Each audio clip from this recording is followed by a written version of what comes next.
Happy Monday, everyone. Oh, happy Monday. I don't know What's about up? you, but I'm moving slower today because of daylight savings. That should Every be time. a bipartisan thing, right? We should all shake We should hands. all I be mean, against that. like Charlie Kirk and I on Twitter should retweet each other's posts discouraging this practice in America and saying, you know what? We can get this done, right? Like we can have unanimous agreement that this thing needs to go.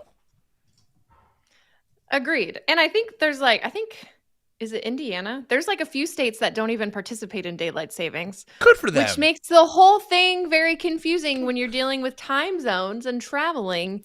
Like there was one Yes. week, I don't remember where I was, but I remember I was traveling to a different time zone. I think I was going to Nashville, which is Central Mm. Time, and Mm-hmm. I am in Eastern Time.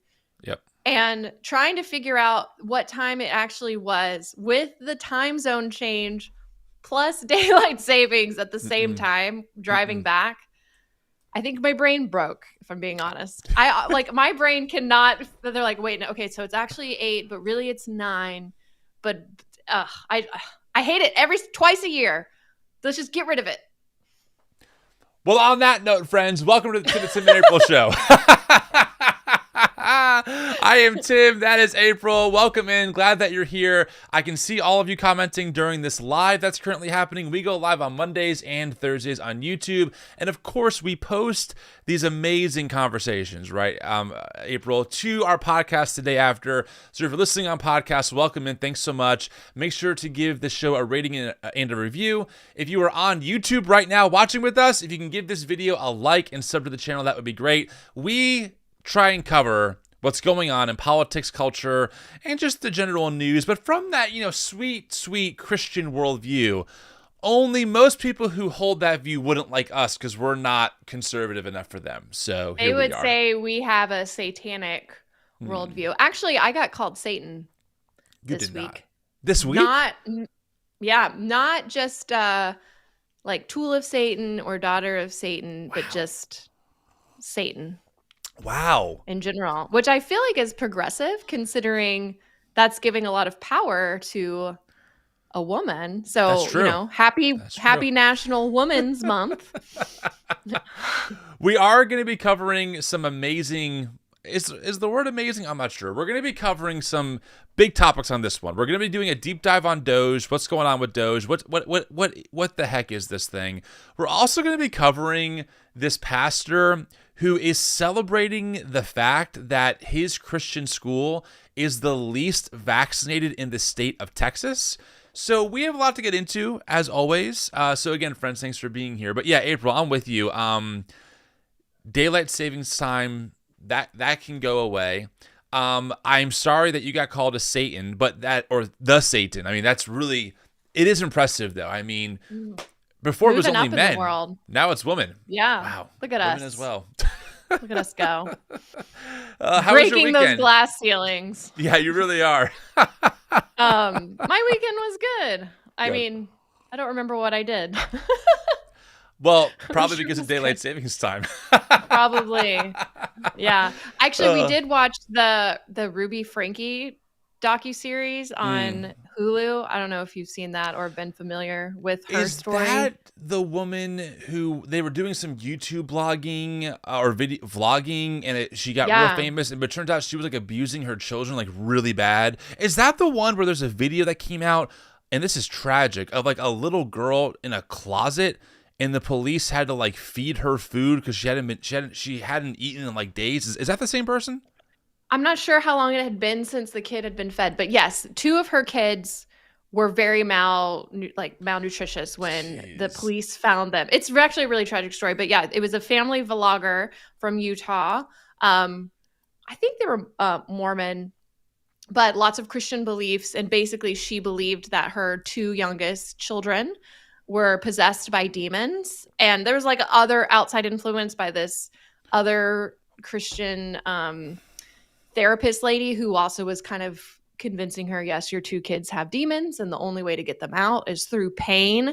So they're like duct taped and tied up her youngest son, who I think was like 12-ish at the time. I mean, it's very tragic.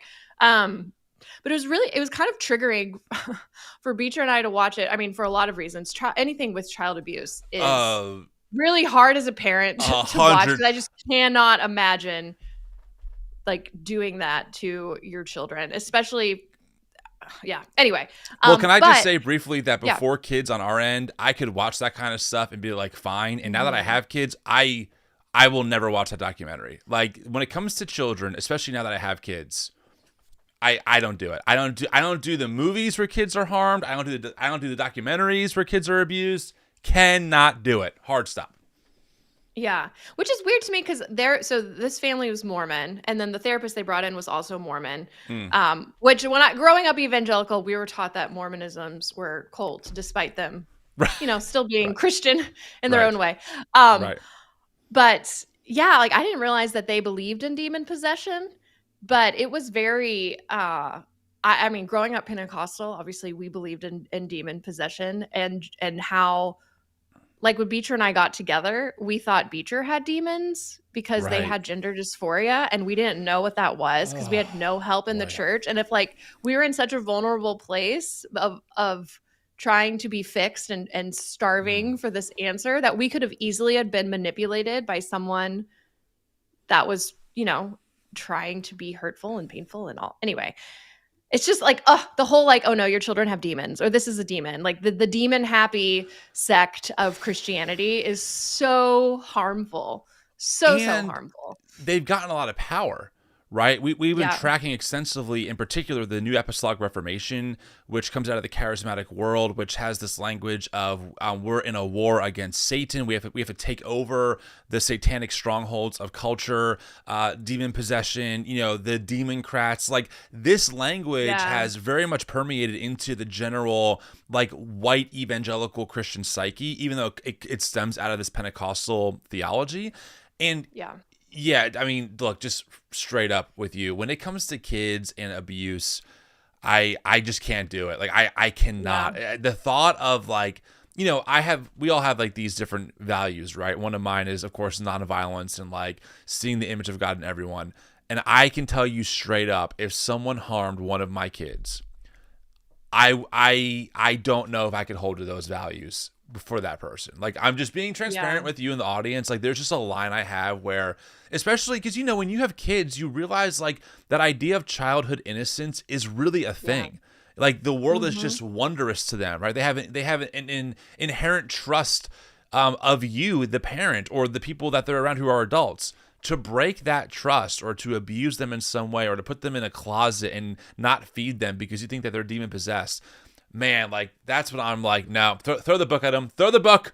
I don't want, I want punitive justice. And I'm not saying that fixes the problem. That's just how I feel about it. Well, I mean, both Ruby and Jody, the therapist, are in prison, spending at least 30 years. I would be surprised if they end up getting out. I mean, it was bad, and they both pled guilty. So justice, I mean, that even doesn't feel like enough justice, honestly, the way that those kids are going to be traumatized for the rest of their lives. Do you want to maybe just mention one or two shows that we like that are more positive before we move on to a different segment? I can give one that I really enjoy that is more positive. You watch TV?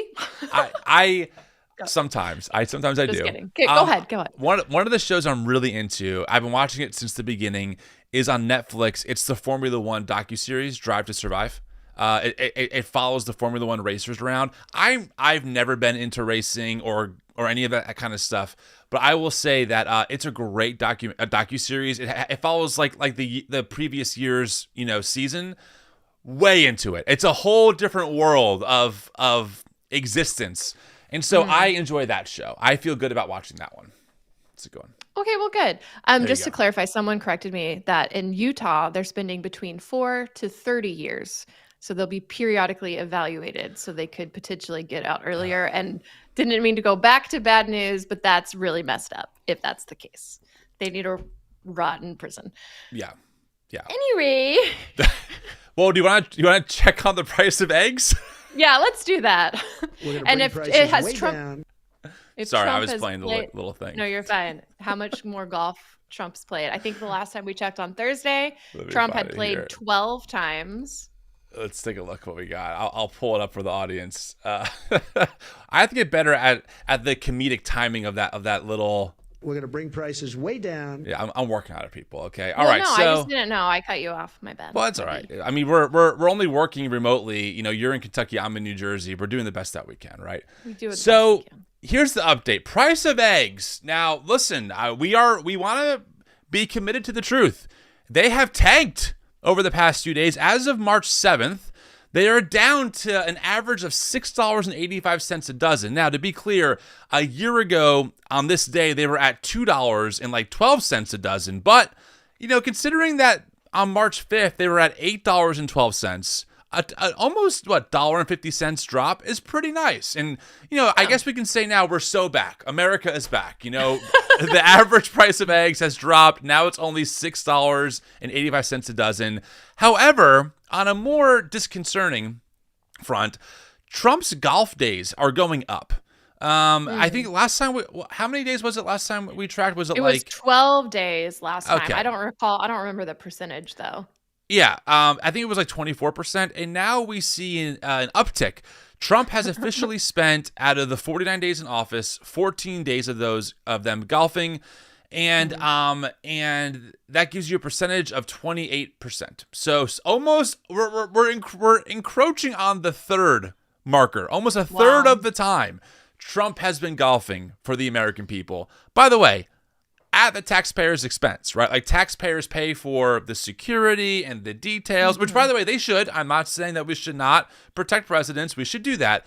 But it definitely is, we could argue, you know, it's a burden on the taxpayer, to use their language. So one would think that Elon Musk's and DOGE might find this a bit wasteful. Yeah. Maybe worthy of cutting. One might think. Which brings us to our main story, doesn't it? It sure does. Look at that. It sure does. DOGE. What the hell is DOGE? Where did it come from? And what is going on? In April, I don't know if you said this publicly, but you have a master's degree in journalism. I do. Right. Yes. I do not. Finally putting it to use. I am the big dummy on this show, not April. She has her master's degree in journalism. So we were talking about this, and we're like, you know, why don't we do just kind of a appropriately deeper dive on what is DOGE, where did it come from, is it actually saving money, and just kind of go through it with you guys for a little bit, because this thing has kind of taken over the headlines. Elon Musk is the person overseeing this thing, which now the Trump administration is disputing.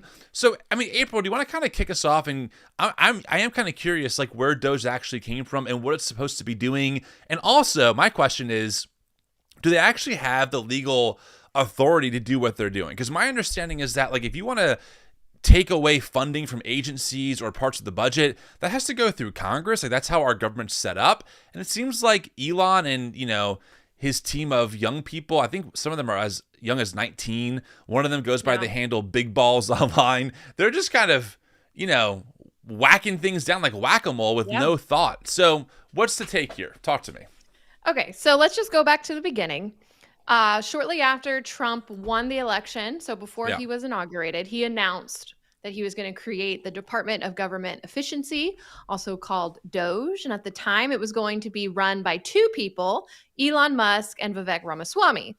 Right. And Trump at the time said that it was going to basically cut government waste and kind of act more as a like an advisor to advise the government, but not actually have government power, because it was going to be an agency that worked from outside the government. So it was supposed to be a non-government agency. So when Trump was inaugurated, he did an executive order to create DOGE. Also, that same day, Vivek Ramaswamy resigned or left DOGE, and he said it was to pursue becoming the governor, do a governor run in Ohio. I don't know. I don't really know the full story there of why he backed out, but he is gone. So it's just Elon Musk and his team. But it changed since Trump's initial announcement. It is now part of the government-ish. And I remember when he first announced that it was going to be outside the government, I even made the comment of, like, what's the point of this job, because in order for Right. new government departments to be created, it has to be approved and established by Congress. The president does not have control or the power to create brand new government departments. Okay, can we just pause right there? So just to be very Yeah. clear, because there's always these kinds of questions, right? Like on when Trump got inaugurated, like on day one, he did this huge pomp and circumstance ceremony in front of people, just signing executive orders, right? As if like all of them had the full weight of the law behind them. I mean, one of them was, I'm removing birthright citizenship from the Constitution. And a judge was like, you Right. can't do that. Like although the president is incredibly powerful, our system does have, at least on paper, checks and balances to make sure that no one branch can overtake the other and rule from the top down, right? So it kind of has inside of it different levers that you can pull to keep people in check. So just because Trump says, I declare this via executive order, does not automatically make it so, correct?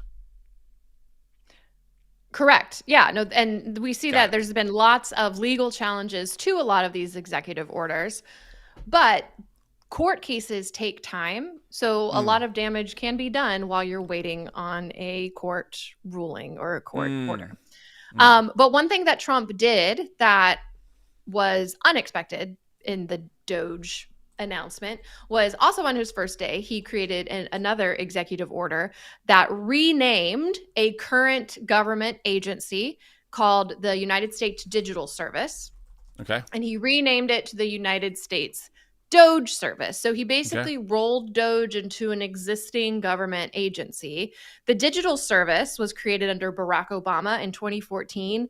And that goal was more to modernize the government's technology. So basically, like, Makes sense. because when Obamacare first released, the service crashed. And so this organization was basically made in order to make websites run well and to make technology run smoothly for the American people that were trying to access government websites and government stuff. So now that's been rolled into DOGE.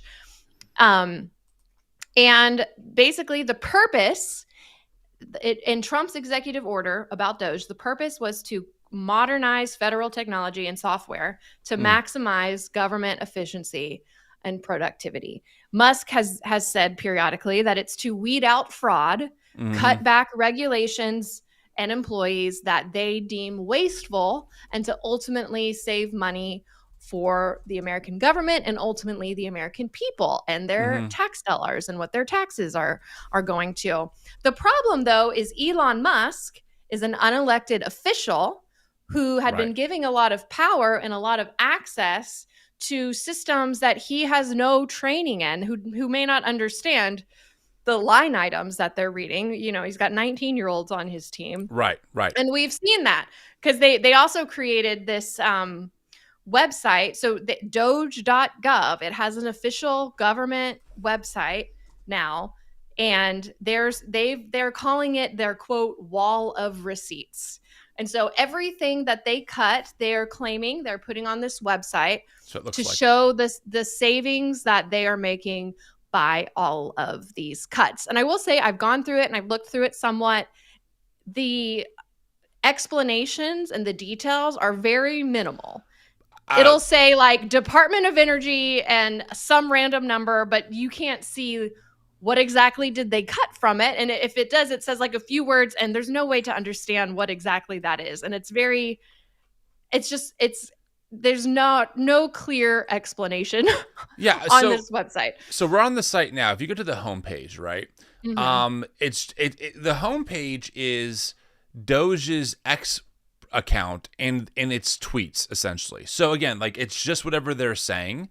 And then if you go to savings, it has like just random stuff. Estimated savings, estimated 105 billion, which by the way is not even a quarter of Elon Musk's entire net worth, but I digress. Amount saved per taxpayer, $652. Now, even if this was true, it'd be great to get that money back, by the way, to me, but people say it's not true. And then when you go through the wall of receipts, like if you just tap on this one, right, it says Bureau of Land Management. There's an uploaded 213.25. The value, you tap on it, it gives you a screenshot of what looks like some kind of template for something. You don't really know what's really going on here. And then if you go to the link, it brings you to just the expanded version of this. Like, this is what you have. Now, we have to keep in mind a couple things here, because for some reason there's a baked in sense of, oh, well, if Elon says something or if this is on a website, it must be true. We cannot forget that Elon Musk himself, along with Trump, have lied consistently since they've been doing all of this. I mean, Elon Musk and Trump have both promoted the lie that we sent something like $50 million worth of condoms to Hamas in Gaza. Trump re-espoused that lie a few days later by saying it was $100 million. That was not true. Elon has said we're going to get things wrong. There's no real actual sense of integrity behind this website. And to be clear, for example, on the USAID website before it got completely gutted, you could look through the entire budget and see where all the money went. You could look through all of its grants and its spending. They got rid of that. You can no longer find that. So you have to go through the Elon Musk wall and just believe at face value that what they're telling you is accurate. And it's not. Like, people have fact checked this. It's not accurate. Right. And in many ways, there was more transparency before this DOGE website, like you said, because any citizen could go to the USAID website and see how money was being spent in different contracts that were being made. Like, that's it was open to the public. So yeah, and as you've said, there have been lots of errors in this. Like, they've dirty deleted several things. Once people fact checked them. Like the biggest probably mistake was they claimed they had $8 billion that they cut out of immigration and customs informant. Yep. But that actual contract was $8 million. So that would have heavily swayed their total savings. That is an $8 billion mistake that they quietly just deleted and never commented on why it was there, who made the mistake, but it was just gone. Another thing that so their 5 biggest spending cuts, they dirty deleted about a week or so ago because it was filled with errors. Another one was they claimed that $655 million had been going towards the U.S. Agency for International Development, but it turns out they had counted the number 3 times. They also misunderstood who those contracts were actually going to. So their actual savings for those 3 cancellations was actually $18 million, not $655 million. Also a very big difference. They also claimed that they cut $232 million from Social Security Administration, but they actually only canceled $560,000. Another error was they claimed that they saved $1.9 billion in a Treasury Department contract that they canceled, but that was actually canceled under Joe Biden. So not only are they fabricating numbers, they're also taking credit for things that have happened before, like things that they had no hand in canceling or undoing. That's right. So they also recently deleted over 1,000 contracts where they listed more than 40% of all those contracts as savings. Like, there were 40% of all their contracts that they said they were saving. They deleted 1,000 of them, just gone, because they realized there were mistakes. It really is the opposite of what they say it is, right? They claim to be here for transparency. They claim to be here to save money, which, by the way, one of the great false equivocations is that the government should be run like a business. That's not why the government operates. That's not why a government exists or why it functions. It operates inherently differently because its motivations for existing are different, right? A business ultimately is designed to turn a profit, to give the business owner and maybe the employees, hopefully, enough money to make a living, right? I make a good, I sell it to you, I hopefully make a profit on what I sold to you. The government's existence is designed to protect the people that lives inside the nation.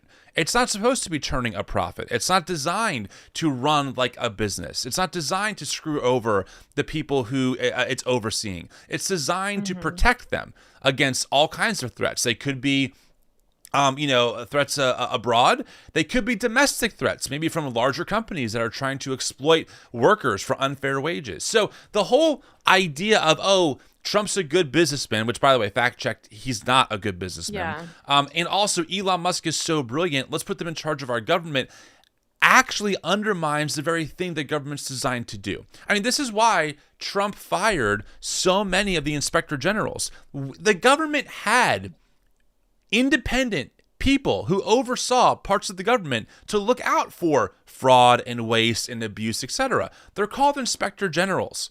And Trump just decreed that most of them should be fired without going through the proper process. So he actually cut out the very thing that they're claiming they're trying to do. And this is part of the whole charade that we're watching. We're watching a billionaire class sell a bunch of propaganda to average people who don't know how the government works. By the way, including myself, I'm not a government expert. So all you hear are these pieces of propaganda from different news outlets, and you get this idea that this huge, massive thing called the government is bigger than ever. It's bloated than ever. They're just wasting our money. There's no checks and balances. And as they would say, Daddy Trump is home, and Elon Musk are here to take care of it. When in reality, they're not doing any of that. That is true. And if we had a Congress and elected officials that had any sort of backbone that actually cared about law and order like they claim, you would have a Congress and a Senate pushing back on this and saying, no, you cannot go into these businesses and these agencies and these organizations and just fire people without cause. 100%. But we don't have that. We have a GOP that will just bend over and take whatever Trump says. Yeah. Can I share? I want to share this from NPR here. Before I do, really quick, friends, hi, welcome into the live stream. You're watching the Tim and April show. If you can do us a favor and give this video a like, that would be so helpful. It helps to get this stream out to the YouTube algorithm, so it gets recommended to more people. We go live every Monday and Thursday, helping you hopefully better understand what's going on, exposing some of the Christian nationalism behind it, and how we can think about a better path forward for all of us. And we are going to get to the Christian nationalist side about that really, I think, underpins so much of this. So, okay. That being said, I do want to pick up this one thing. So according to NPR, there's an article that came out. They actually talked to, they call it a center-right institute, called the Manhattan Institute. In my opinion, they're a conservative think tank, okay?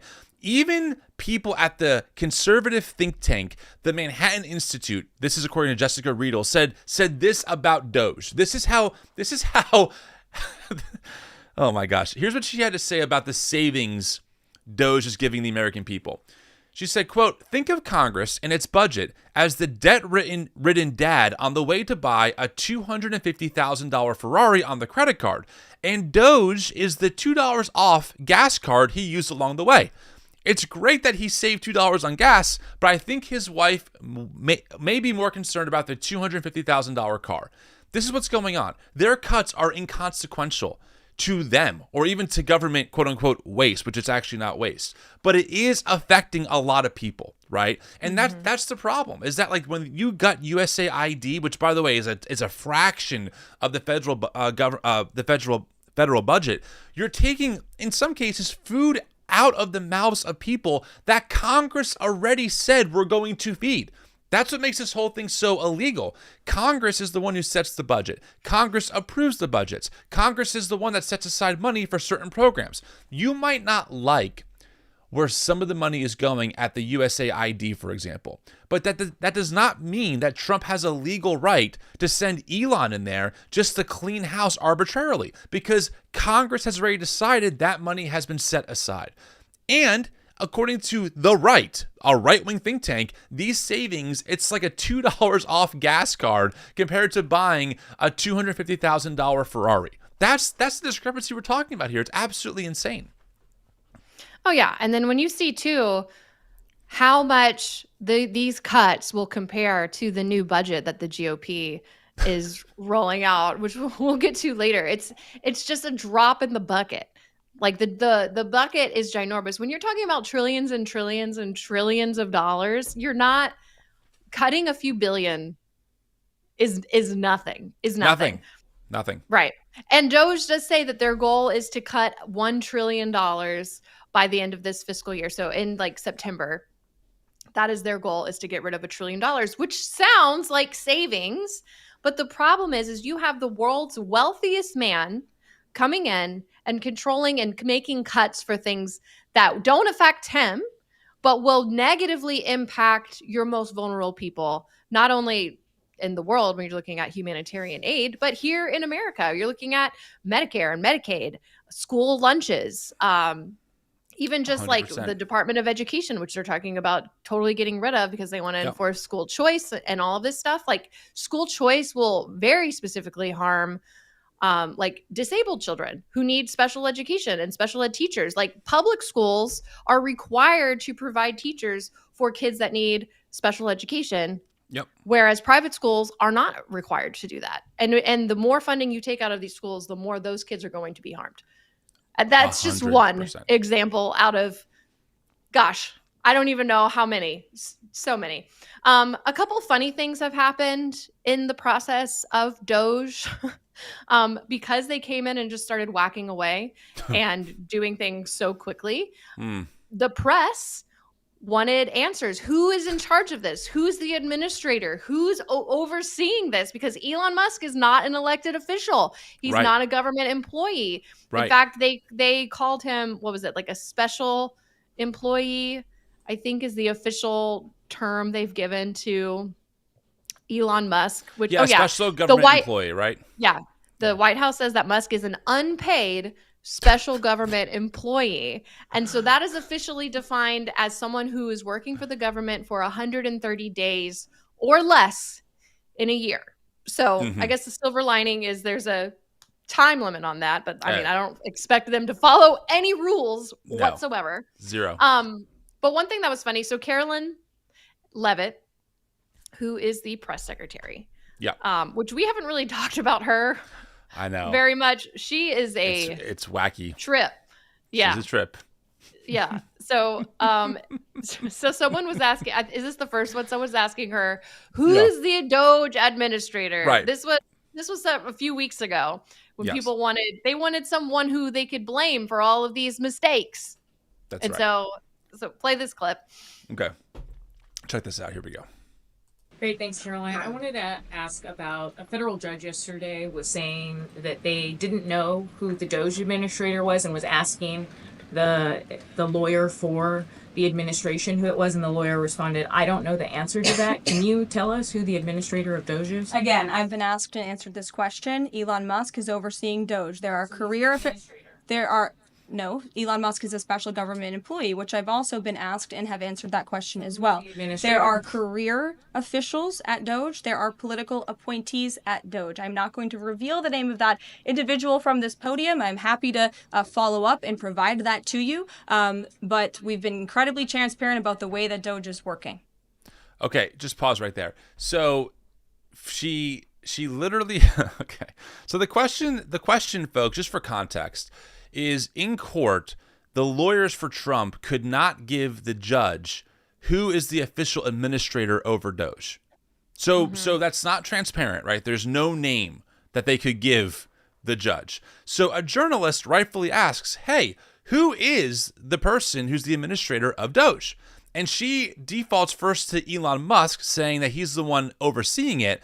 The journalist pushes back and she goes, no, it's Elon Musk. And then essentially says, I can't give you the name of the administrator for DOGE, but also we're all about transparency. So just imagine how someone can say that with a straight face and people watch that and go, yeah, no, that makes sense. Yeah, no, totally. Super transparent. So that's what she was asked. She had no answer.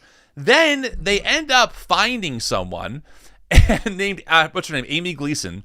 Yes. Who, by the way, side note, was on vacation in Mexico when she found out that she was the administrator over DOGE. And then the press asked Caroline about that, and here's her answer a few days later. When exactly did Amy Gleason start her job video's as not DOGE showing. administrator? Oh, I'm sorry.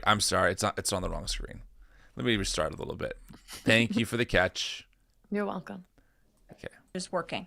When exactly did Amy Gleason start her job as DOGE administrator? So Amy Gleason has been the DOGE administrator for quite some time. I believe several weeks, maybe a month. I'm not actually sure of the specific timeline. She's a career official. She's doing her job as the administrator of this organization. I know everybody's very interested in her name and who she is and what she does. Right. There's a lot of people who work for the federal government. They're just trying to do their jobs, and, that's what she's doing. DOGE staff has told us yesterday that they found out about her being the administrator yesterday. Why is that?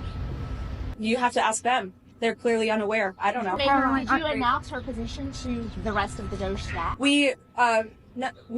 Everybody knew, and we said who she was to all of you because you are hounds in the media who are so obsessed with this for some reason. So in the effort of transparency, we told you who that person is. There are so many bigger things in the world than who the DOGE administrator is, but for some reason, everybody in the press corps is so obsessed with this that you were incessantly asking. So we thought, okay, we will be transparent. So now you know who it is. Wow. I mean, the level of gaslighting. I mean, and listen, I don't like using that word all the time because I think it gets overused often, but that's what that is. I mean, you can verify what she's saying is not the reality of the situation. Journalists who are doing their job are like, hey, people inside of DOGE are telling us that they had no idea who Amy Gleason was. Did you know about that? Well, then they don't know what's going on. They're unaware. No, it's obvious what has happened here, Caroline. It's very obvious. Immediately right after, they were like, so how long? She goes, everyone knew she was the administrator. Well, no, clearly not. Not the people you just said were unaware. You didn't know. Neither did you. Obviously, a few days ago, you had no clue who it was, which is why you defaulted to Elon Musk. And again, just to be clear, because we are Christians, this is the administration that most white Christians voted for. On the basis of we're telling the truth, we believe in truth, and we want biblical values in the White House. This is just another example. There's a mountain of these examples that we're going to cover from now until the day Trump leaves office, talking about how there's nothing quote unquote biblical or honest or loving or generous or good about how this administration does this stuff. There's no accountability. There's no transparency. They don't respect the rule of law. These are the same people, April, who told us during COVID that, I'm sorry, not during COVID, that told us during, whenever Trump was in office, right? The rule of law, guys, respect the rule of law. And then during COVID, they said, no, the rule of law is tyranny. Now we overthrow it. Then when Biden got elected and people tried to overthrow the election process, it wasn't as bad as we thought. We're misremembering things. And then when Biden was in office, it's lawlessness. Biden's flooding the zone with undocumented immigrants. There's no laws. There's no borders. And now that Trump is in office, there is no rule of law here. There is no respecting for the three so-called independent branches of government, right? It's just lies and gaslighting and narcissism and every accusation is a confession. You guys are hounding us in the media. You created this DOGE thing and had people go through the government recklessly, canceling tens of thousands of jobs. And then you tell the media there are people in the government just trying to do their jobs, guys. They're just trying to do their jobs.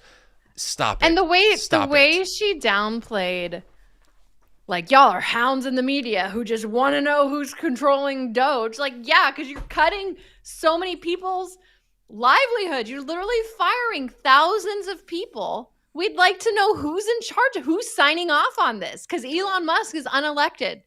Elon Musk is not American. 100%. 100%. And just your friendly reminder that Carolyn Levitt is 27 years old and her husband is 59.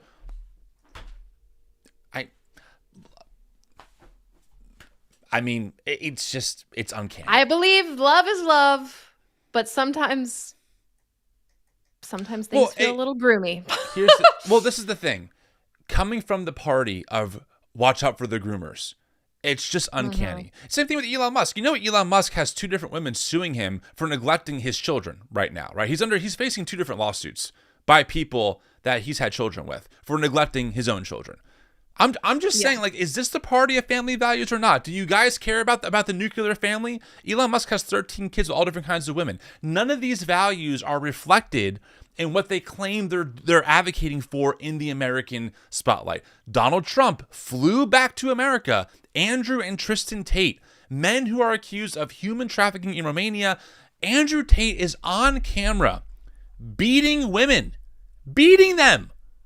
And Trump with a straight face and his administration pressure the Romanian government to bring them back to the U.S. And you're telling me, Pastor, who told people like me that we're so far gone, we're so worldly because we couldn't vote for Trump, that somehow we're the ones who didn't stand for these Christian values? We're the ones on the wrong side of this conversation? Your dude is bringing back human traffickers in the U.S. while telling you with a straight face that the real threat is the undocumented immigrant who doesn't look or talk like you. Like, wake the hell up. It's bullshit. I just need to tell you that Elon Musk did have 13 children, and it's 14 now. Oh, my gosh. He just had a fourth child with Siobhan Zillis. I'm so sick and of she the announced hypocrisy. that literally like a week ago. I'm so sick of the hypocrisy. 14. Why don't we take a short break? We'll come back and talk about, because we actually outlined all the different jobs and roles and employees that the Trump administration is just cutting out of government. Yeah. And we'll talk about the effects. Then we'll also talk about, too, how Elon Musk is actually fighting with Trump's own staff members like Marco Rubio. So we'll talk about that as well. Sound good? Yep. Sweet. Friends, thanks for being here. Make sure to give this video a like. Please subscribe to the channel. We go live every Monday and Thursday covering all these things from that sweet, sweet Christian worldview. We'll be right back. The Tim and April Show is a part of the New Evangelicals Network. Is it just me, or do you ever feel like the version of Christianity you were handed just isn't it? Yeah, me too. And that's why I started the New Evangelicals. We're a nonprofit, digital-first organization dedicated to helping people deconstruct toxic theology and helping you embrace a faith rooted in love, justice, and of course, inclusivity. We talk about the hard stuff, Christian nationalism, purity culture, church trauma, and the Bible, without the gaslighting, fear-mongering, and other baggage that we know comes along with it. We build real community, challenge harmful narratives, and remind people that following Jesus was never about power or control. It was about love, justice, and liberation. So if you've got questions, if you're feeling alone in your faith journey, or if you just need a place where it's safe to ask, what the happened to American Christianity, we're here for you. You can follow the New Evangelicals on podcast, YouTube, TikTok, and Instagram to be part of the movement, because faith should be about loving your neighbor, not legislating your theology. Hey y'all, it's April LaJoy here. When I talk about Christian nationalism, I am unfortunately speaking from firsthand experience because I used to be a Christian nationalist. In fact, I sang my own original Christian nationalist song on the Jim Bakker Show. America say Jesus, He makes the nation free. Jesus, shall never be. That's enough of that. But if you want to hear more about my story, where I talk about what it's like to be a Christian nationalist and peel back the curtain of what that mindset feels like, you can read all about it in my book, Star Spangled Jesus, Leaving Christian Nationalism and Finding a True Faith. I also talk about the different tenets and tactics and the frontline issues of Christian nationalism that keep people inside. So it's available wherever books are sold. It's also available in ebook and audiobook versions, and I narrate it.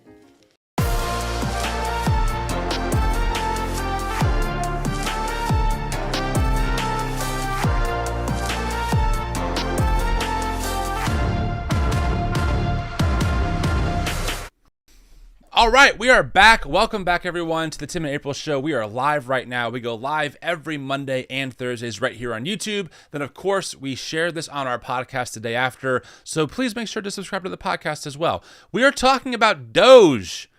Is it friend or foe? Answer, it's foe. It's not helping anyone. It is only helping Elon Musk. Did we cover, by the way, how much Elon Musk's government contracts are worth? Did we talk about that? No, we have not yet. But Elon Musk has benefited from over $38 billion in government funds, loans, grants, all the things, contracts, and he's not cutting those things. No, of course he's not. This is, you know, when people say that our society is set up so it's socialism for the rich and capitalism for the poor, they're absolutely correct. Elon Musk and his different agencies or companies, right? SpaceX, Tesla, etc., Neuralink, the other ones, whatever is the one that Starlink. I think it's Starlink, the internet. Starlink. Yeah. they've all been made possible because the government has either subsidized or given them loans to the tune of $38 billion or more. And that same man wants you to think that gutting the USAID, which gives humanitarian assistance to people all over the world, is the problem in this country. Can we let that sink in for a second? Do you understand how upside down all of this is? It's completely ass backwards. And this is the danger so many people warned about with the Trump presidency, right? It's the fact that Trump is going to bring in other billionaires who want to keep rigging the system to get to extract as much wealth as possible, whether it's through the taxpayer, through government contracts, or through corporations that are less and less regulated. And who suffers? You, me, the average American, the majority of us suffer. And they're so effective in their propaganda because of right-wing media that many, many, many people, especially the white poor and white moderate, vote against their own economic interests because they're convinced that big government is the problem, not big corporations or the billionaire class that has set the rules up to intentionally benefit them at the expense of the small business owner. It's ridiculous. It's ridiculous. And we have to call it out. We absolutely have to. By the way, just to be even more emphatic on this, and I like to be sometimes, April, if you're going to get real biblical about this, because I know that a lot of people who don't like us think that we don't care about the Bible, we're not real Christians, we're just socialists. Let me just read for you a little passage from the Bible, God's word to you for you biblical inerrantists out there. James 5 says this, "Now listen, you rich people, weep and wail because of the misery that is coming on you. Your wealth has rotted and moths have eaten your clothes. Your gold and silver are corroded. Their corrosion will testify against you and eat your flesh like fire. You have hoarded wealth in the last days. Look, the wages you failed to pay the workers who mowed your fields are crying out against you. The cries of the harvesters have reached the ears of the Lord Almighty. You have lived on earth in luxury and self-indulgence. You have fattened yourselves in the day of slaughter. You have condemned and murdered the innocent one who was not opposing you." There you go. There you go. The Bible is clear. I will say earlier you said only Elon Musk and other billionaires benefit from these cuts, which I agree. But I do want to point out that Elon Musk has lost over $121 billion in his net worth because of people selling their Tesla stock and stopping Tesla. Like whatever gains that he had made right around the election, he's completely lost those now. So well, I'm glad to hear that. That's good news. Right. Which is still a drop in the bucket. I think he's still the wealthiest man, even with losing $121 billion in net worth. But,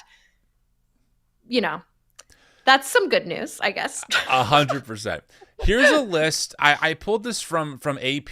Here is a list of the various jobs and roles and funding that has been gutted so far, or at least attempted to be gutted. Some judges have put some stops to this. But if there were no judges stopping some of these actions, here's what we have. According to the AP magazine, there have been 75,000 federal employees who have accepted a deferral resignation. That means that they've essentially said, look, if you pay us a certain amount of severance, we will eventually leave our post. That's 75,000 federal employees. 1,000 employees have been cut from Veteran Affairs, 5,400 probationary workers from the Defense Department, 39 people from the Education Department, including special education specialists. I'm not sure how that's a waste of anyone's tax dollars, but okay. There have also been $900 million in cuts to the Institute of Education Services, which tracks the progress of America's students. Now, can I just pause there because I'm sure you saw the news that Trump is most likely going to create a magic order to dismember the Department of Education. That is a huge win for Christian nationalism. We don't have time to get into a deep dive right here, but there's been a war on education waged by Christian nationalists since the 60s. R.J. Rushdoony, the father of what's called Christian Reconstructionism, was one of the first people to really write prolifically in the 60s and 70s, accusing the public school system that it was indoctrinating students on humanism. which is another word for that might be called secularism, and that Christians have an obligation to pull their children out of schools and to eventually get the public school system replaced with either private schools or homeschooling. So there's a long legacy of the Department of Education being in the crosshairs. And so this is a huge win for Christian nationalism. Okay, we'll keep going. 350 employees at the National Nuclear Security Administration were ousted, but then they were later reemployed. 5,000 were cut from the Department of Health and Human Services, 700 at the CDC, 405 at the Department of Homeland Security, some of which, by the way, were in charge of cybersecurity threats. Thousands are being proposed to be cut at the IRS during tax season. 1,000 newly hired National Park Service employees were cut. The Consumer Financial Protection Bureau, which, by the way, this was put into place after the housing collapse in 2008, gutted, shut down. It was told to stop almost all of its work. The department that's supposed to protect consumers from predatory financial systems that almost tanked our entire economy in 2008, entire retirement savings wiped out. That check and balance, right? Gutted, needs to go. The new Agriculture Secretary, Brooke Rollins, said on February 14th that her agency had invited Elon Musk's DOGE team with open arms and that layoffs will be forthcoming. A spokesperson for the department, which oversees the Forest Service, said Rollins supports Trump's directive to eliminate inefficiencies by firing about 2,000 probationary non-firefighting employees. Elon Musk and DOGE and Trump, whatever, they've stopped the majority of foreign aid and development. That's USAID. They're trying to stop all federal grants and loans, including freezing trillions of dollars in healthcare research and education.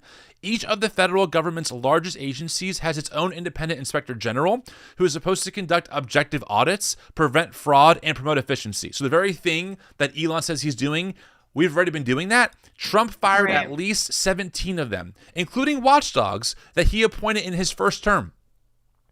At least one Democratic appointee, Michael Horowitz, at the Justice Department was spared.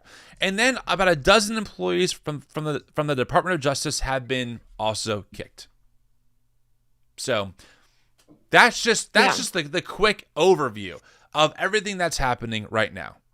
It's right, unreal. and it's interesting when they say, DOGE exists to weed out fraud and, to provide some oversight to fix errors and waste and all that stuff. Trump, one of his first things that he did was fire a bunch of inspector generals, and their entire purpose is to provide that oversight to make sure that fraud doesn't exist. Like these checks and balances already existed. That doesn't mean that there's some contracts or fraud. I mean, what they're calling fraud is not really fraud. That's right. What everything that they have found, even if it's contracts they're claiming are fraud or spending they claim is fraud, had been pre-approved by Congress's budget. So legally, those funds needed to be allocated and spent for what Congress deemed those for. So nothing that they're saying has happened has been illegal by any means. You can debate whether or not you agree with that spending, but it's not illegal and it's not fraud. That's completely correct, 100%. But you wouldn't know that when you listen to right-wing media or you listen to Elon Musk, etc. I mean, it really is, the foxes are in the henhouse, folks. Like, there's just no way around it. We have people in the government who want to dismantle it. And by the way, that is a huge goal of the Christian nationalist agenda. April, we need to just mention this during this live, that Christian nationalism, broadly speaking, believes in restructuring the government in their way and them being in charge on top of everyone, over top of everyone else. Part of the chaos you're seeing, part of the sense of like what's going on, why is it so reckless? That is intentional. People like Russell Vogt, who helped architect Project 2025, who oversees some major departments down in the government, and they did in 2016 as well. They want this system to collapse. They want to break the system. They want to fire. They want to fire as many federal employees as they can so the system collapses. And then they can tell their people, look, see, the government's not working for you. Keep giving us power so we can keep building it, making America great again, which again, it's all propaganda. This is how the system, or this is how the playbook is designed to go. It's how it's Yep. designed to go. And it's insufferable that we're here as a country. And again, that Christians are the ones behind it. It's truly, and they have very extreme views. These are people in our government and theologians who support people in our government who want to do things like repealing the 19th Amendment. They want women's suffrage to be removed and revoked. They believe that we should go back to a one vote per family setup because only people who own land and who are men should be seen as real American citizens. This is the playbook. And we've covered this on the New Evangelicals podcast time and time again. I'm dropping my America Fest recap video probably later on tonight on that account that will document some of this stuff and what they're saying. This is the playbook, friends. This is Christian nationalism. They want the system to fail. That's why they love Musk. That's why they love what he's doing. And in return, listen, Elon doesn't give a crap about Christian nationalism. He doesn't care about their religious ideology. He will absolutely shake hands with them, though, because his benefit is that he gets a less regulated government that gives him less checks and balances. Can I show you guys this graphic real quick while I have you all here? Let me show you this. While I have you here. Yeah, while I have you, look at this. This is the conflict of interest graph. So for people watching on podcasts, essentially what's going on here, this is from the New York Times. They show how all these different departments, transportation, interior, justice, agriculture, National Labor Relations Board, they all have different either investigations or regulatory battles going on with various Elon Musk companies, whether it's SpaceX, right? So again, you can't see this if you're listening on the podcast. So SpaceX right now is being investigated in a regulatory battle with the Department of Transportation on violations and fines. The Secretary of the Interior is looking at SpaceX's Starbase review and doing a federal investigation. All these different things. And if you look at what Elon is targeting, he's targeting a lot of these. Like we said earlier, the Consumer Financial Protection Bureau, which has now been ordered to be dismantled. Well, that has an investigation, that has a regulatory battle currently with Tesla under various complaints from consumers. But Trump and Elon want that entire bureau gone. Do you understand what's going on? This is why it's wild to see. It's wild to see Elon in the position that he's in, given all this federal power to strip away the very things that are giving him checks and balances on behalf of the American people, the consumer. It's wild to watch. It's wild. Right. And Wow. and we've talked about too how not only are there conflicts of interest, but it's not going, like, all of these benefits are going to the ultra wealthy. And even the middle, if you're middle class or lower on the economic scale, you're not going to be benefiting much from Trump's plans at all. The new GOP budget plan, like, even with these cuts that Elon Musk is making, it's really not going to matter because the GOP budget that they are proposing is increasing the debt already with trillions of dollars. It would the budget that I think they're voting on tomorrow or sometime this week. Oh, great. That's Thursday's show. Yeah. So basically, it is tax cuts. So when you say it is tax cuts for everybody, to be clear. But the way that they are allocated very much benefit the wealthy in our country and not the lower and middle class. So it would cost nearly $4.2 trillion over the next decade, with almost 60% of those tax cuts, or about $2.5 trillion, would go to the top 10% of taxpayers. And to put that in perspective, that is anyone who makes more than $228,000 annually. Yep. Meanwhile, the top 1% of earners, or those that make at least $743,000 annually, would see their taxes reduced by more than $1.24 trillion over the next decade, which is about 30% of the total tax cut. There's a lot of problems here, but in order to pay for these tax cuts, they're going to have to cut vital programs that benefit working class Americans. So 100%. You might be getting a very small tax cut that, estimated said it might be around $400 to $1,000 on a tax cut for like a lower middle class person. But they're going to be, one of the biggest critiques of this is that they're going to have to go after Medicaid in order to pay for these tax cuts. Right. And who benefits the most from Medicaid?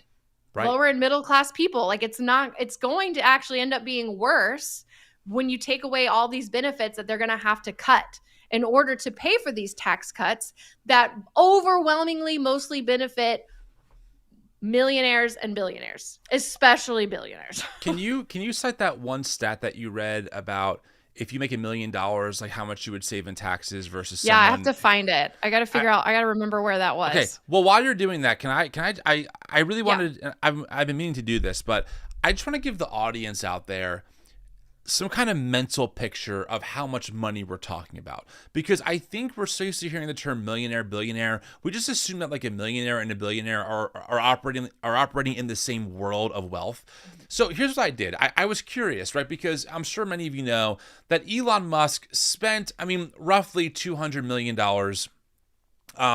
during this last campaign. I think that the total amount was like $280 million out of his $440 billion of wealth. So what I did was I said, listen, I asked ChatGPT because I'm no mathematician.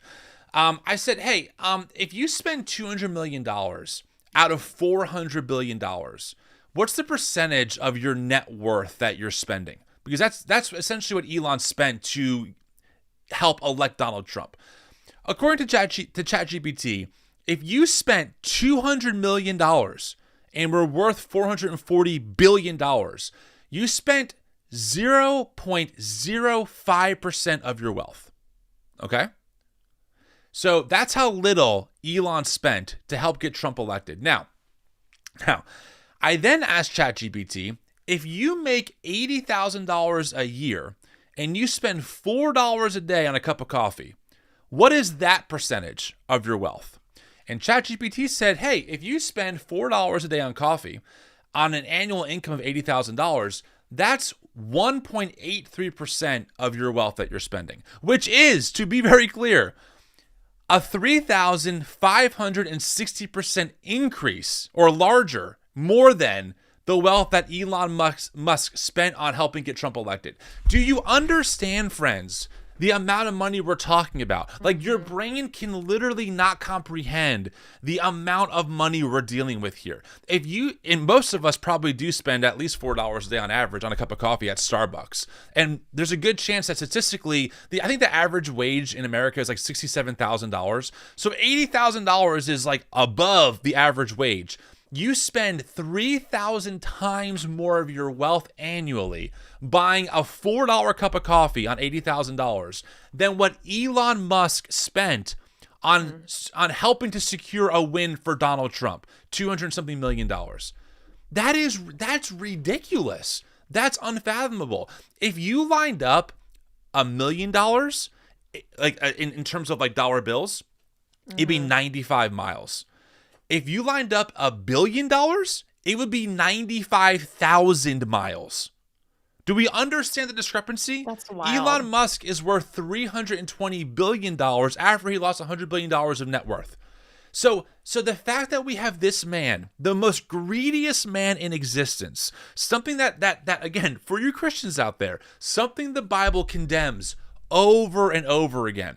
The Hebrew Bible condemns that kind of wealth. Jesus condemns that kind of wealth. The book of James condemns that wealth.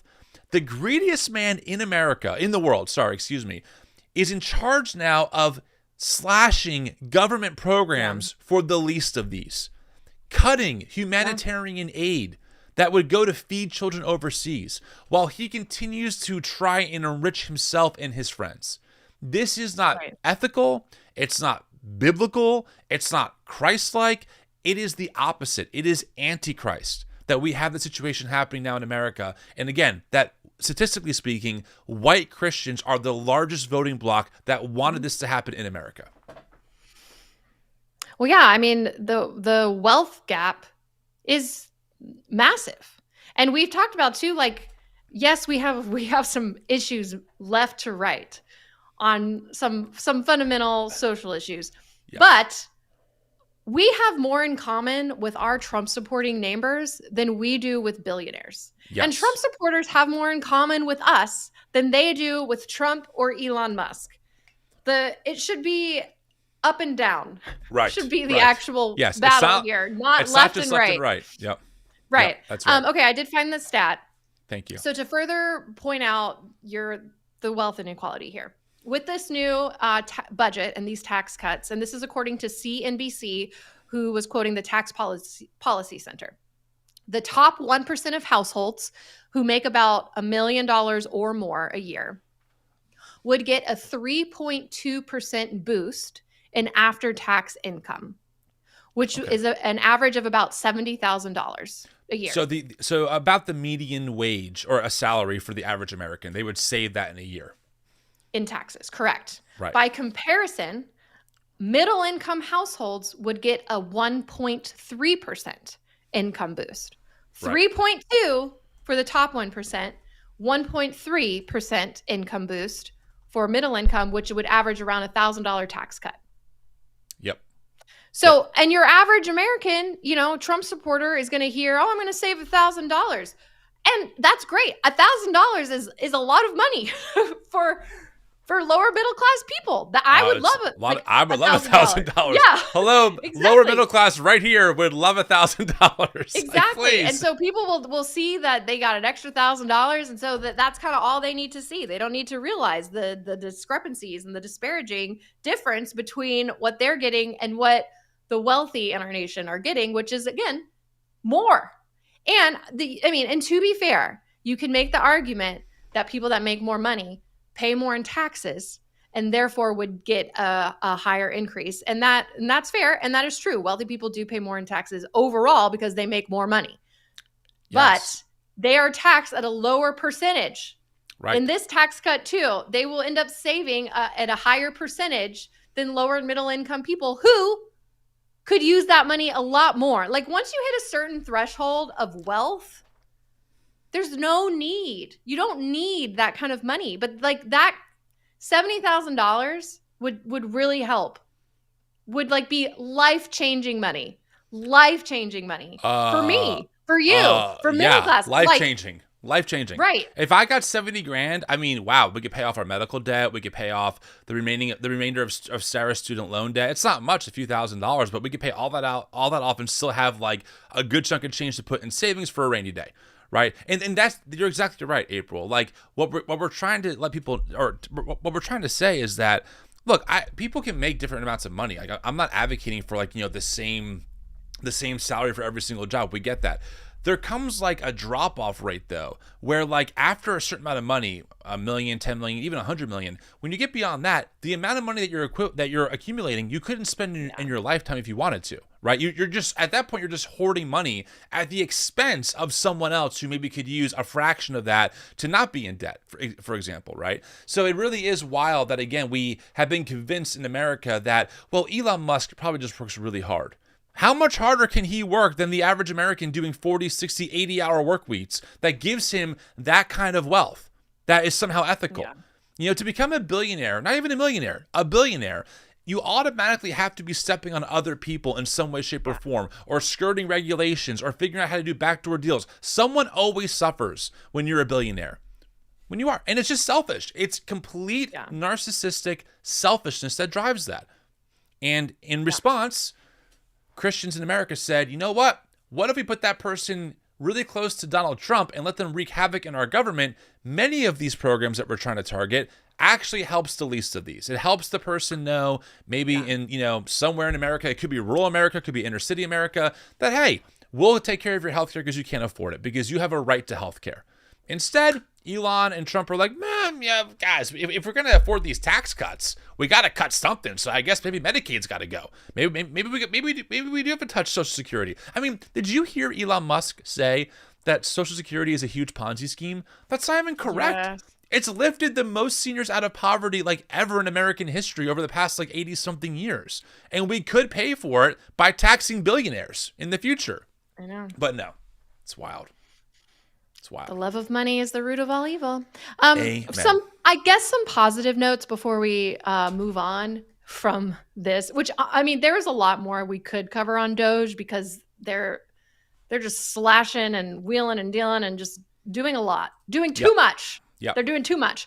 But this past Friday, Trump did say that he wants Musk to go through the cabinet secretaries now, and that his cabinet secretaries should be the ones to decide who gets the cuts. So he does seem to be trying to reel back some of Elon Musk's power. And I do think that is in direct response to, one, the amount of errors Musk is having and mistakes, but also he's been getting a lot of pushback for this, and not just from Democrats and left-leaning people, but from Republicans. I mean, literally Republicans are stopping to do their local town halls because they've been getting just eviscerated by people who are mad, by Trump supporters who are farmers who are losing their farms because their government contract has been cut because of Elon Musk. Like, we are seeing more and more people who supported Trump becoming very, very unhappy with what Trump is doing. And so, I mean, it is good news that we, the people, can still force change. Now, this government budget is probably going to be passed, and that's going to hurt a lot of people.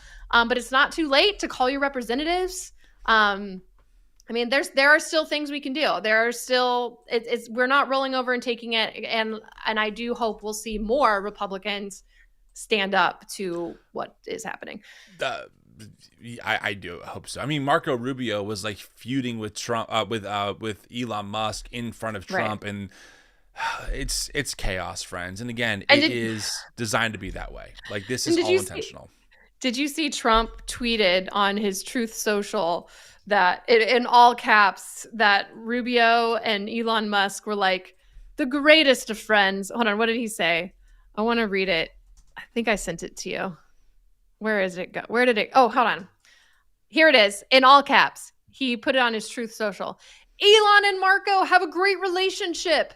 Any statement other than that is fake news. DJT. I feel like if you have to shout that in all caps, I don't know if they have a great relationship. That's our president. It's wacky. Yeah. All right, well, listen, let's do this. I mean, hopefully that helps people understand a little bit about Doge and just how absolutely unhelpful it is completely, and the motives behind it. Let's take a short break, and then we're gonna get into our favorite segment. Weird Christian shit. Yes, weird Christian shit. We'll be right back, friends. Hang tight. Hey friends, I know how worried you are about how empowered Christian nationalism got in this past election and how it's being used to distort faith and threaten democracy. The good news is that people are mobilizing to resist, which is why I'll be at the Summit for Religious Freedom happening April 5th through the 7th in Washington, D.C.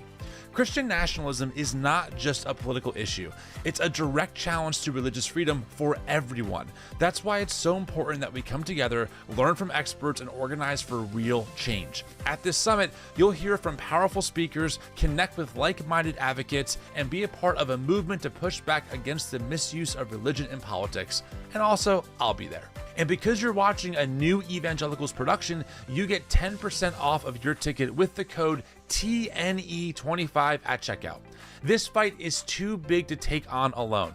Join me in Washington, D.C. April 5th through 7th and use code TNE25 for 10% off. Let's do this together. Link in the description. I know how lonely this journey can feel when you're questioning, deconstructing, or just trying to find a faith that actually looks like Jesus. That's why I'm proud to announce TNE Connect is coming in March. This brand new app from the New Evangelicals is designed to help you find community, connect with like-minded people, and access exclusive resources, all paywall free, of course. With TNE Connect, you can join local and online groups, dive into deep conversations, and get resources that help you find a better path forward in your faith without an algorithm deciding what you see and don't see.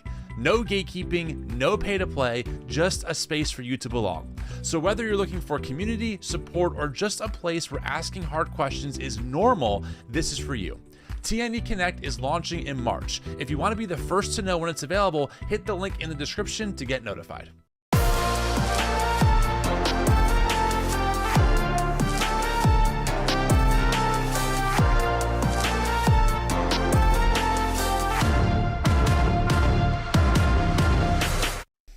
All right, we are back.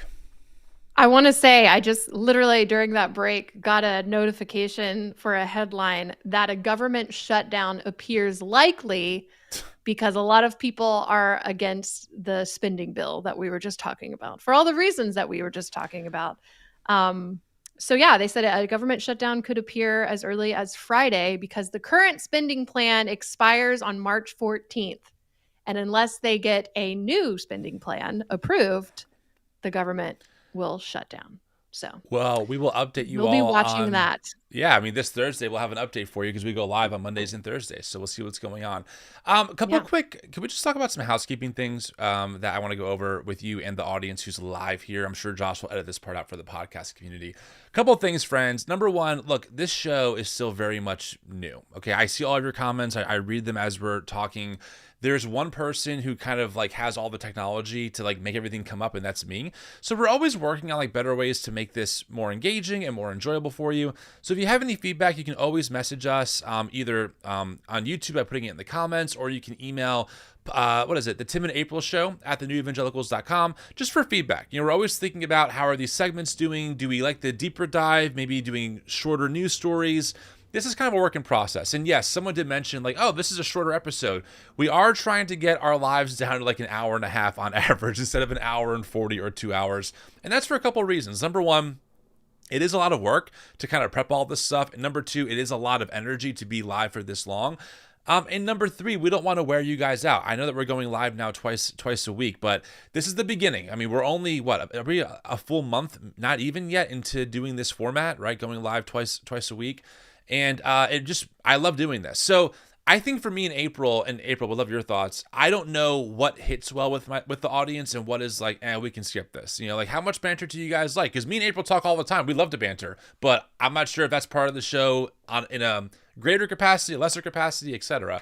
So I want to get that out of the way. And the last thing I'll add is that I know that you see these commercials that we do, these like 4 ad spots. We are working on creating more, and we split them up, so it's 2 and 2. Right now, I know that I'm on 3 out of the 4. We're going to be changing that. I had to create something just to get this show off the ground so we can play something, but we are working on kind of changing that up a little bit, getting some other people who might want to do some actual ads on the show, etc. So again, this is new. This is a brand new show. It's a brand new YouTube account. Please make sure that you're subscribed to the channel. That really helps us, but that's what we're working on. Yeah, I mean, we would love to have some more sponsors, which right now are 0, to help pay for, you get some research and all this stuff, which, I mean, Tim and I are doing pretty much our own research and planning and all that stuff, which we love to do, but it is a lot to do this twice a week. I meant to actually bring this up in Banter, and I forgot. I know most people here probably do not listen to the podcast because you're here and watching us live, but this is also on podcast on Apple and Spotify, and we're currently ranked in the top 100 on Apple podcast charts for religion and spirituality. Yes. I think we're like 2 or 3 behind Mark Driscoll right now. If you have an iPhone, if you could go to the Tim and April show on podcasts and just rate it, follow us, that would help us a lot, because the higher we rank or the bigger, it just pushes our exposure and more people can find us.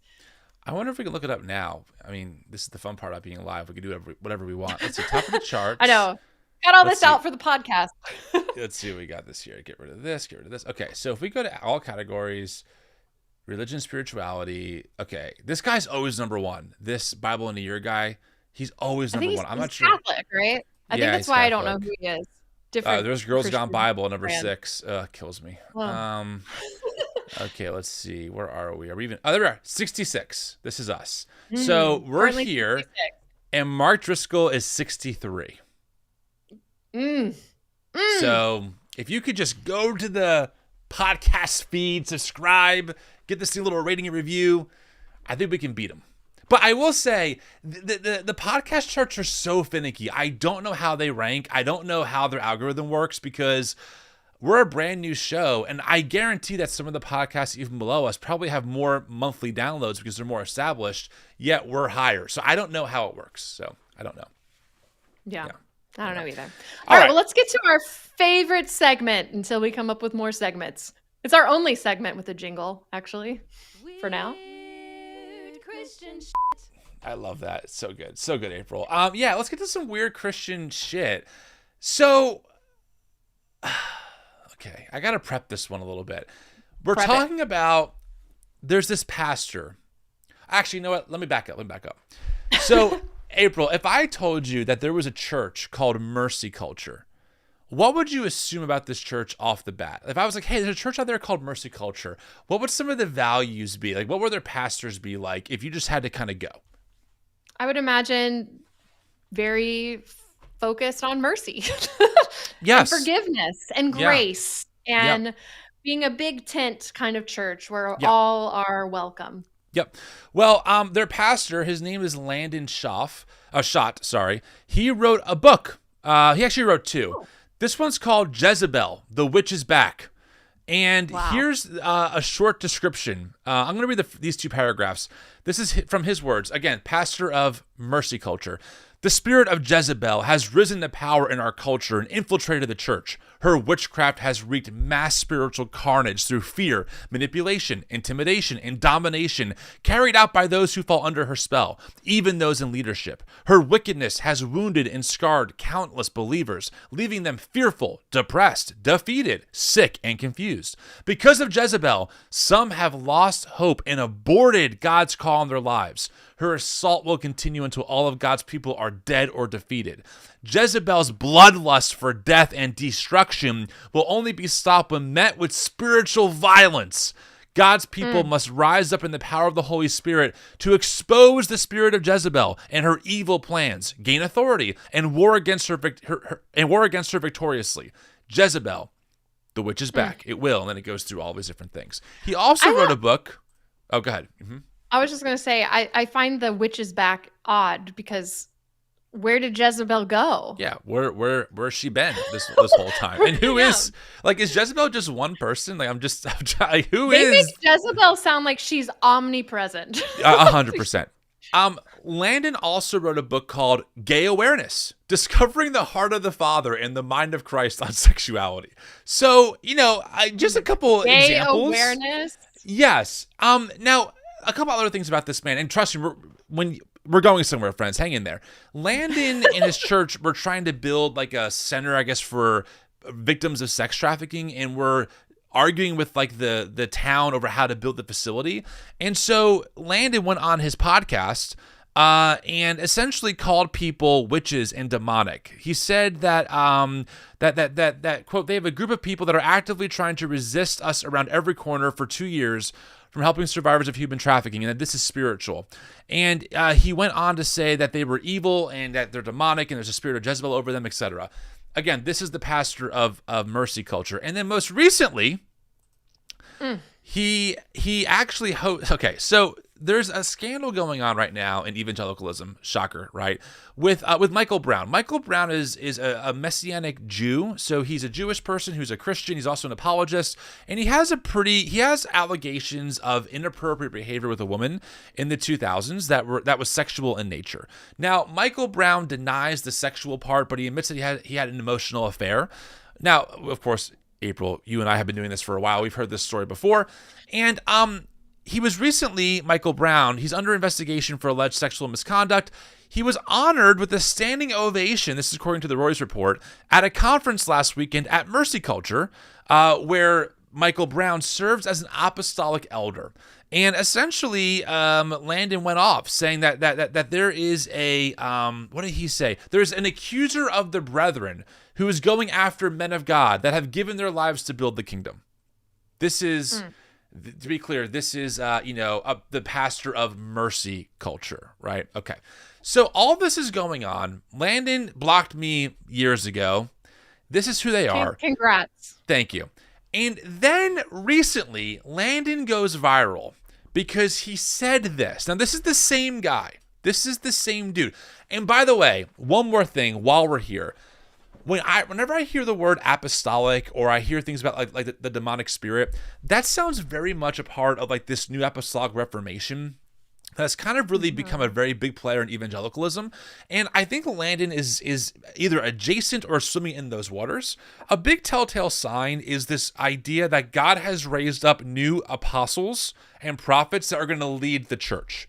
And this comes with a lot of warlike language. This is why when he says we have to wage spiritual violence on Jezebel, it's a very classic kind of line from these NAR type of people. They believe that there is a spiritual war going on as we speak, and that demons are infiltrating people and trying to take over America, and that people like Landon and the new apostles and prophets in this Christianity have to rise up and war against these people through prayer, through action, etc. So we could probably do a whole deep dive on Landon on that level, but it's important to keep that in mind, because here's what he said the other day that has him going viral. This is real. This is not sarcasm. This is not him joking. Listen to this. Hey guys, quick video. I just walked into an MC Prep board meeting and there's these balloons and a surprise gift. I'm like, what's this going out? And I just found out, I'm a little behind on the news. I'm a little slow, getting old. But I just found out we are the #1 school in Texas for least vaccinations. And I guess the news got a hold of it and they were trying to spin it like it was some awful thing. But I just want to congratulate all of the family members of MC Prep that embrace freedom of health, and they're not allowing government or science projects to affect how you live and lead your life. I know the entire world was shut down with insanity and people were fired from their job for forced vaccinations. And freedom is something that we take seriously. Religious freedom, freedom of our health. And so shout out to MC Prep for being the least vaccinated school in Texas. We'll take it, or as Mercy Culture say, we celebrate it. We'll put it on the board. April, I just want to also, there is a measles outbreak currently happening in Texas because of people who are not vaccinated. I think it's time for my line. We live in the stupidest timeline. I got to record that and just start using that as a button. We live in the stupidest timeline that could possibly be in existence. We have a man who claims to be a Christian, who claims to stand on truth, making fun and making light of the fact that his school is, I don't know how you prove this, but it's the least vaccinated in Texas, and he's celebrating it like it's a good thing. Science saves lives. Vaccines save lives.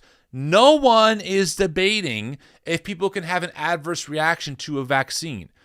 Anyone can have an adverse reaction to anything. Some people can't take Tylenol because they're allergic to it. Doesn't mean that Tylenol isn't an overwhelming net good for people.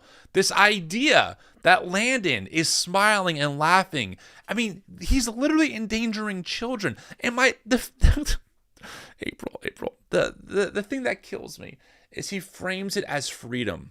Right? We don't want the government telling us how to live our life, while him and his tribe are actively taking over the government to tell trans people how to live their lives, and telling people that DEI hires are destroying the country, and we have to gut the government because it's too big and too bloated, which destroys the lives of other people. And this is the whole crux of what we've been yelling from the rooftops for years. Christian nationalists, really, it was just in Matthew Taylor, the author of The Violent Take It by Force, he calls it this. Christian supremacists really is what we're talking about here. Yeah. These folks are always going to weaponize language to benefit them, right? If vaccine mandates, which by the way have been around for a very long time, vaccine mandates in public schools and the military have existed for decades. Suddenly because they save lives. Right. And suddenly that's big government infringing on them. But these same people have no problem taking over the government and using it as a bat to harm people that they think are demonically influenced. Wow. It is wild to me, too, the whole religious exemption aspect of vaccines, because I've seen a lot of, Christian homeschool moms that are anti-vaccine will use the religious exemption to be able to allow to send their kids to school if they go to school without vaccinations or whatever. There is nothing in the Bible or in Christianity that would keep you from getting vaccinated. The whole religious exemption, it goes against my religion, is so stupid as a Christian. There's nothing that alone is just such a violation of like actual religious persecution. Like, oh, my government is trying to save my children's lives from polio and measles, and I'm going to cry religious persecution or Christian persecution. We saw the same thing during COVID when Sean Foyt started holding super spreader worship events in the midst, like the height of a pandemic where millions of people were dying because they were claiming Christian persecution for government quote unquote shutdowns. And I heard of people that were complaining about Christian persecution who never shut down, who were still having services, who were not social distancing. At a church where I lived in Cleveland, Tennessee, they never once closed their doors. And they didn't social distance, and they didn't wear masks, and they encouraged their people to not get the vaccine because of literally so many different conspiracies that were around that vaccine. But they had a COVID outbreak where more than 10 people died in their church, and they still didn't learn the lesson. Like, we have a group of people that is willing to sacrifice older seniors and disabled people because of their own selfish interests, because churches needed to stay open because that's how they got more money. That was what that fell down to. Because even in the Bible, you don't have to go to a church in order to have church. We are the body. Yep. We are the body. The early church, they met in homes for their church, like where 2 or 3 are gathered. Like they always twist these things to be Christian persecution, and they rile everybody up. Be like, oh, they're coming after your Christianity. They're coming after your God. They hate Christians. They hate this. Like, no, they're trying to save lives because there's a global pandemic and millions of people are dying. And you don't have the audacity to just wear a freaking mask? My body, my choice?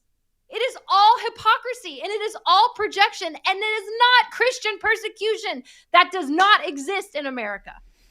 How is that loving your neighbor? I mean, let's just take it back to the basics, right? We were taught as children very early on in church that Jesus says we love our neighbor as ourselves. There is nothing that is tyrannical about wearing a mask, right? Or watching how close you are to someone during a global pandemic.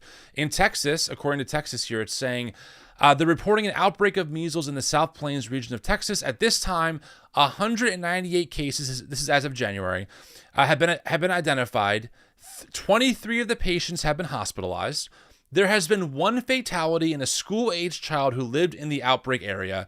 The child was not vaccinated and had no underlying conditions. A child is dead because of the stupidity of pastors like Landon. Mm-hmm. That child did not have to die. We have a vaccine that overwhelmingly prevents the measles, virus or disease, and that child is dead. Parents are mourning the death of a child because they were not vaccinated and because there was a measles outbreak. This is ridiculous. It doesn't have to be this way. There's this language by people like Landon. They call abortion child sacrifice. Now, it's a complete mischaracterization of what's going on, but that's the language that they use, right? We're sacrificing our children to Molech. No, Landon, you and your anti-science, anti-intellectual stupidity is the one that's actually sacrificing children. You're the ones who are actually causing real children to die for no damn reason. There's no reason this child should not be alive today if they've just gotten vaccinated. Period. Full stop. I wish we had Jessica Malati Rivera here to help us out, but I believe in the year 2000, we pretty much declared measles not a thing anywhere. Like, we pretty much eradicated the disease. And now it's back because we have this anti-intellectual right-wing apparatus that is pushing things that are literally killing children. And these are the same people who have the audacity to tell you that because Drag Queen Story Hour exists, America is in jeopardy of losing God's divine protection, and that those people should be thrown in prison. It's unreal. It's unreal that we are here. It is also spread to New Mexico. There are several cases in New Mexico now, and a second death occurred in New Mexico as well, also from someone who is unvaccinated. They have not revealed the identity of that person, but that they were unvaccinated as well. That's just going to continue to climb as it spreads, and it spreads when people are unvaccinated. And a lot of children are early children are unable to be vaccinated with like, you put people at risk, like babies who have not had the chance to get vaccinated yet or haven't got their second dose to be full, like their MMR vaccine. Like you're putting people who are trying to do the right thing at risk as well. Yes. Yes. And lest we forget, April, RFK, the person who's currently in charge of our health nationally, right? He went to Samoa when there was a measles outbreak there and downplayed and blamed it on the vaccine. So what happened was what actually happened was there was a case of a nurse mixing the wrong medication. I think it was a muscle relaxer by accident with the vaccine, and the child died from it. That got spun, though, that vaccines are killing kids in Samoa. RFK goes down there, works with the government of Samoa. There's this huge anti-vaccine sentiment. Measles has a huge outbreak there, and people die because of what RFK did with the government pushing this propaganda based on a lie. We are not looking at a future where our children are flourishing. We are not looking at a future where science has the opportunity to save lives. This government, Trump's own government, tried to defund cancer research. And somehow we're led to believe that we are the anti-Christian, godless, crazy progressives because we think that's a bad idea. What are we doing here? And we got pastors celebrating the stupidest shit you ever heard. Hey guys, congratulations to everyone. We are the least vaccinated school. You might as well just say, hey guys, congratulations. 90% of our kids believe that the earth is flat. We're really doing a great job educating our kids, aren't we? That's how stupid you sound, Landon. Like, if I ever had the chance to talk to this guy, he'll never talk to me because he's a coward. They always block me every single time. I've been blocked for years. But if I ever talked to that coward of a human being, Landon, I would tell him that's exactly what you're doing. You might as well tell your kids that the earth is flat and say, look, quality education, because the Bible says so. Because Jesus says, go to the ends of the earth. Therefore, the earth is flat. That's how stupid you sound. And it's worse, though, because I don't know anyone who's died from believing that the earth is flat. Yeah, good point.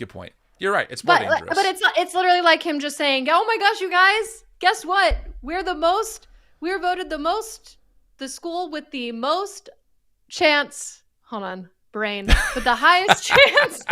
I literally had it and then I lost it. It was gonna be good. I was rolling into it. But no, fine. I feel like he's literally bragging about how his school has the highest chance of dying from preventable diseases. Right. Like, look at us. We Right. have the highest chance of dying from preventable disease. Woo! Let's put it on a t-shirt. Let's sell Right. a t-shirt. Yeah. Look, I go to a school where I'm more likely to die. Right. We That's what he's sneeze on doing. each other for fun because herd immunity. It's like, what are you doing? It's stupid. It's so dumb.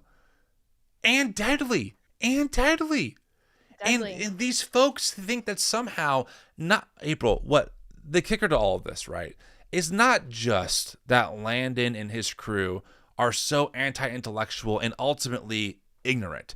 It's that they think everyone else has to succumb to their brutal fundamentalism that would kill more people. People like Landon really believe that we should defund vaccine research and that we shouldn't mandate in public schools certain vaccines that prevent diseases that save lives.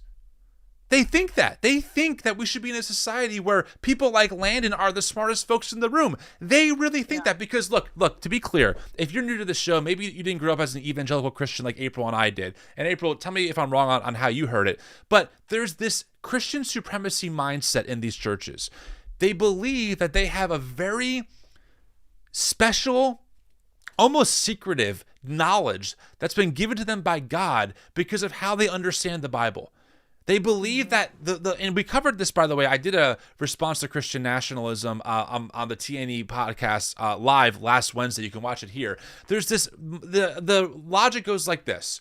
We as Christians believe in truth. The Bible is God's inerrant word to us. Therefore, if we follow God's word, we are implementing truth that corresponds to reality. Therefore, whoever does not do that is not based in truth. That's the general stepping stones to get to how they think.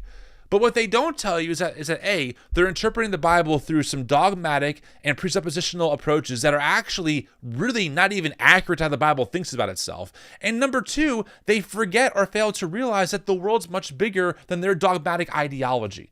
So in response to that, what they say is, look, because we have this truth from God and everyone else doesn't, we have a special obligation to be in charge and to lead the culture because we have truth on our side and the world believes a lie. Yep. And here we are. Well, there are so many things that go into this mindset too. When you grow up in an evangelical world that is very Christian nationalist, whether they realize that or not, you are taught to have major suspicions about anything that is not Christian. Scientists, doctors, experts on anything, researchers, higher education. Professors. Higher education. You are taught to automatically be suspicious of those things. And it's honestly probably why you have a lot of people in the MAGA movement right now who are deeming themselves experts on the war in Ukraine and experts on, like, they are like, oh, well, I know because they read some article from, russia.info.ccc.gov. Alex Jones. They're like, whoa, like, see, I know more than this. I know more than that because I have God in me. God, what is it? God doesn't call the qualified. He qualifies the called. So you have all these people that are literally like, well, I believe God in me more than I believe this expert on this, despite this person going to school for over a decade and having all, like, studying this for their entire careers. Like, you're taught to doubt those things by default. You're literally trained to be ignorant and to ignore facts. So that's why when you have someone like Trump come along, you had a group of people, white evangelicals, primed and ready to accept this new source of truth because we already believed everything else was fake news. So Trump 100%. Coming in and saying that was just tickling their fancy, was just, reinforcing their preconceived ideas already. I don't like sounding this way. And there's no doubt that any group of people, religiously or not, have issues, right? You can find all kinds of problems with anywhere because people are people. We do dumb things. But personally, this is just my opinion, this is not any data, I am convinced that if white evangelicals were for science and for empirical research and cared about truth and cared about the actual human good of all their neighbors, right? We would have a livable wage in this country. We would have affordable healthcare in this country. We would not have Elon Musk, running the gamut in the government. We wouldn't have Donald Trump. We wouldn't have any of that. If you look at the data, the only main reason why we are where we are is because of the fundamentalism and the zealotry and the fury of white Christians throughout American history. You can pick it up really anywhere, but once you start with integration in the 60s and 70s and you see that white evangelicals opposed MLK, Jerry Falwell, the founder of Liberty University, opposed school integration. He actually started private schooling out of that, right? Once you realize that during the AIDS epidemic, it was Jerry Falwell and white Christians who thought that God was judging the gays through the AIDS epidemic and therefore they couldn't be helped. You can trace so much of the harm and the hurt that's been caused by two marginalized communities because of white Christians. You really can. There's so much history on this. I mean, the Bible told them so by J. Russell Hawkins. There are so many books that document this. And it makes me so angry because I grew up in that world as a Christian. I was radicalized by those people. And I realized as I got more curious that something doesn't add up. And here we are now, right? Where we're on the outside, April, looking at this white evangelical thing where we literally have this dude celebrating to put it on his board at school that, hey, we're the least vaccinated school in Texas. That's the level of stupidity we have to deal with now in 2025 America. I know. Wild. What a time to be alive. And we're here every step of the way, ranting with you. Every step of the way. For better or for worse. Next few years, we will try to do such a thing. Yeah. Wow. I mean, friends, again, me and April, we can't thank you enough that we get to do this work. We love showing up. It's a lot of work for all of us. I know even for you guys, it's a lot. But we're grateful for all of you. Please make sure to like this stream and to subscribe to the show. We wanted to make this as consistent as possible and reach as many people as possible. And help us beat Mark Driscoll by subscribing to our podcast. Anything else, April, did I miss? Did we cover it? I think we got it through everything. We were so close to being on time. I know. Our last segment went long. I saw that. We were on track. Doing it. Maybe next time. Hour and 45. Yeah. Maybe next time. You want to try and be, we'll be back Thursday. Huh? Oh, yeah, no. I was going to say, you want to try and be real official and be like, I'm Tim. I'm April. Sure. I'm Tim. I'm April. Good enough. Bye.